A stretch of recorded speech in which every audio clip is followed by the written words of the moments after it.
So the first one, this is one of the best ways to stay poor. And as a result, by the way, side note, this entire little mini thread here got over 5,000 shares on my Twitter. And so that is why I decided to make this video, because it seemed like a lot of you guys like that. Okay. So the first and best way to stay poor is to start tomorrow. So whatever it is that you want to do, whether it's losing weight, saving money, starting that business, whatever it is to start tomorrow. All right. So that's the best thing you can do to stay poor, is just start tomorrow. Okay. The next one is to read lots of books and then do nothing. All right, because it's one of the, lots of people talk about reading books, and I see people all the time that I've seen for years in the exact same position posting oh yeah, I'm reading 52 books this year. That's my commitment. Instead of reading 52 books, maybe just read one book and actually do something about it. Crazy, I know. Number 3, take advice from poor people on how to be rich. All right, so think about that for a second.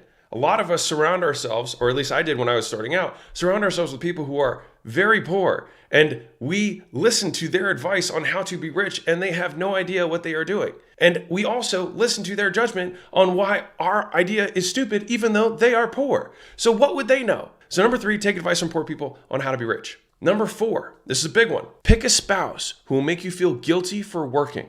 All right. So you have your dreams, you have these things you want to pursue, but this person is saying you shouldn't do that. You need to be doing X, Y, and Z, blah, blah, blah, blah. And then you feel like you need to compromise your dreams for that person. The problem is that you put your power of your destiny in their hands, and you're asking for permission instead of support, right? Because at the end of the day, if you don't accomplish your dreams and you did it because of them, who do you think you're going to resent?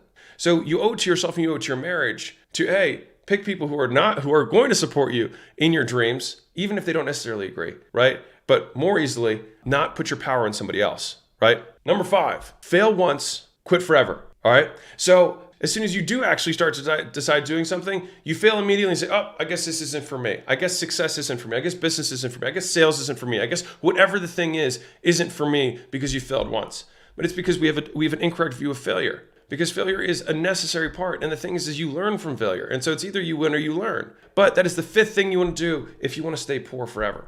Number 6 is think that the world is fair.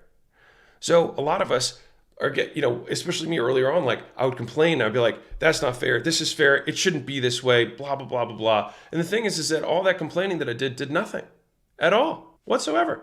Did nothing. And so the thing is there's no activity that comes from blaming your circumstances, which just so happens to be the 7th one of how to stay poor, is blame your circumstances and complain.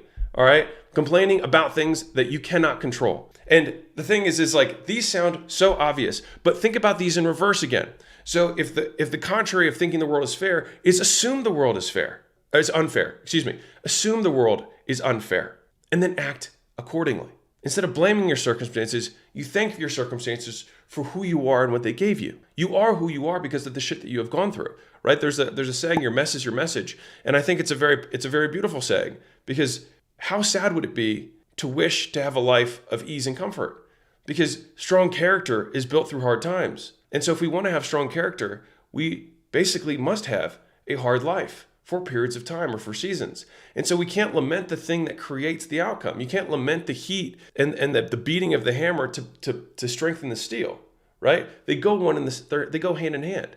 And so we just have to accept them for what they are. And as for complaining, I think you can just accept and move on.